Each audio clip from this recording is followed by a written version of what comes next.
Okay guys, this is the belt.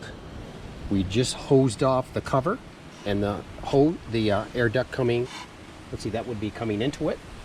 This is the air duct that blows out from it.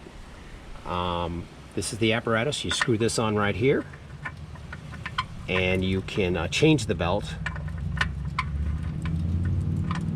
I'm not going to screw it on because I'm not changing the belt right now. And you put this in here, it releases the pressure on the belt and you can get it off. And this is included in your toolkit, and so is this. Now we're going to take that off right now because we don't want it on there. I might forget that it's there, and who knows. I mean, you can't put the cover on with it there, that's for sure.